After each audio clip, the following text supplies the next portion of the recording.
नमस्ते दोस्तों। अपने संडे को हर कोई स्पेशल बनाना चाहता है क्योंकि सप्ताह में एक यही दिन होता है जिसमें हर कोई एंजॉय करना चाहता है। और हम भी अपने संडे को स्पेशल बनाने के लिए निकल पड़े शहर के शोर शराबे से दूर जंगल में। और हम का मतलब मैं नहीं बल्कि मेरे साथ थे गोविंद, गोपाल, ईश्वर और बबलू भैया। लगभग 2 घंटे के सफ़र के बाद हमने थोड़ा रेस्ट लिया क्योंकि रेस्ट करना भी ज़रूरी था। और पानी पिया। पानी पीने के बाद फिर हम पास में ही एक अच्छी जगह की तलाश में निकल पड़े। इन सागौन के पेड़ों के बीच हमें तलाश थी एक अच्छी जगह की, क्योंकि हम अपना संडे का खाना यही बनाने वाले थे, जो कि एक बहुत ही स्पेशल मोमेंट होने वाला था।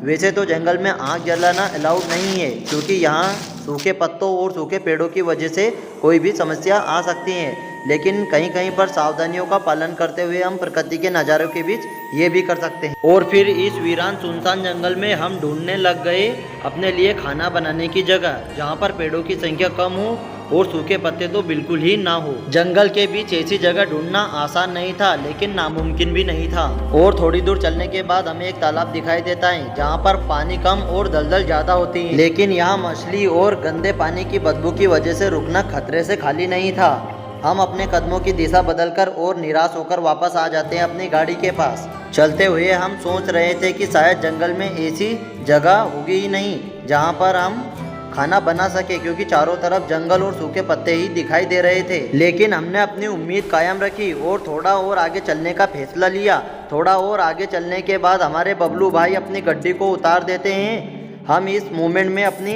गाड़ी को भी अपने पास रखना चाहते हैं, क्योंकि हम इसी की वजह से यहाँ तक एक साथ पहुँचे हैं और खाने का सारा सामान भी इसी में है।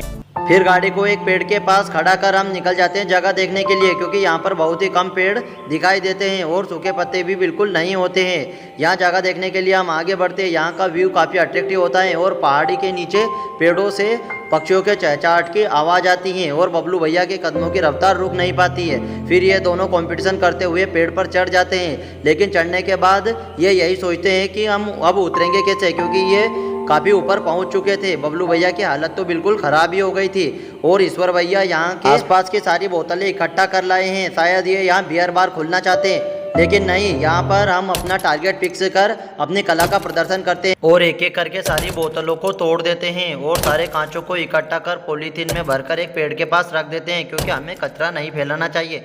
उसके बाद गोपाल भाई अपना टैलेंट दिखाते हैं, जिसमें बिल्कुल भी मज़ा नहीं आता है। इनका टैलेंट देखने के बाद हम निकालने लग जाते हैं अपना सामान। और ये क्या,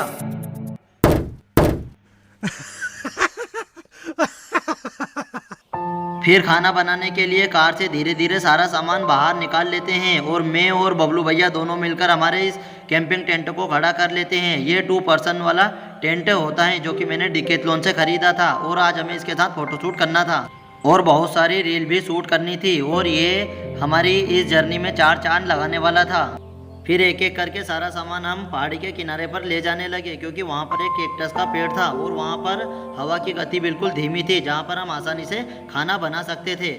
और फिर हमारे तारा सितारा ईंट ले आते हैं, जो कि पास में ही पड़ी हुई थी। शायद किसी और ने यहाँ अपना संडे स्पेशल बनाया होगा, मतलब कि खाना बनाया होगा। फिर हम सभी मिलकर खाना बनाने की प्रक्रिया शुरू कर देते हैं और मेरे हिस्से में आता है आटा गूंथने का काम, क्योंकि ये काम मैं अच्छे से कर सकता हूँ, इसलिए ये लोग मुझे आटा गूंथने के लिए चुनते हैं। और गोविंद भाई बना लेता है दाल, क्योंकि इसके हाथ की दाल बहुत ही स्वादिष्ट और मज़ेदार बनती हैं। ईश्वर भैया अपनी भुजाओं का प्रयोग करके बना लेते हैं बाफले और गोपाल हमारे लिए बना लेता है सलाद। बबलू भैया को मोबाइल चलाने से फुर्सत ही नहीं मिल पाती है।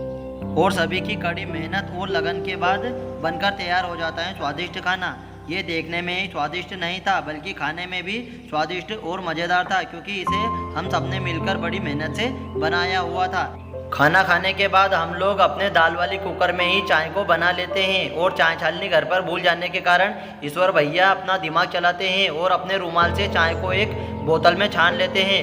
गोविंद चाय को बराबर हिस्सों में वितरित कर देता है और हम सभी लोग चाय पीने लगते हैं। पहाड़ में चाय पीने का मज़ा ही कुछ और होता है, यहाँ चाय का स्वाद और बढ़ जाता है।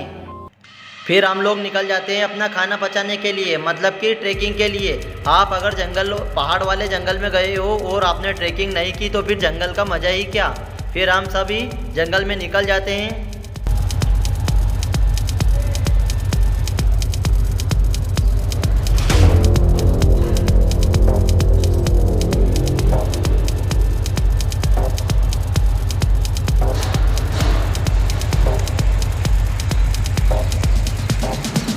थोड़ी दूर चलने के बाद हमें एक नदी दिखाई देती है जिसमें पानी कम और पत्थर ज़्यादा दिखाई देते हैं और ये लोग पानी में कूद पड़ते हैं।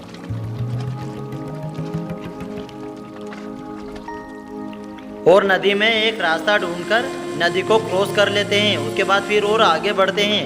नदी में काई बहुत थी जिसकी वजह से फिसलन बहुत थी, लेकिन हम अपनी लकड़ियों का सहारा लेकर नदी को पार कर लेते हैं। थोड़ा आगे जाने पर हमें मिलता है क्रिकेट ग्राउंड, जहाँ पर हम क्रिकेट खेलने लगते हैं। और थोड़ी देर क्रिकेट खेलने के बाद सूर्यास्त का टाइम हो जाता है और सूर्य तेजी से अस्त होने लगता है। पहाड़ी से ये नज़ारा बहुत ही खूबसूरत लगता है। और फिर हम अपनी कार में बैठकर वापस आने लगते हैं। तभी हमें जंगल के सारे मवेशी रोड पर दिखाई देने लगते हैं, क्योंकि शाम का समय होने वाला था और ये सभी आसपास के गाँव में जाने वाले थे।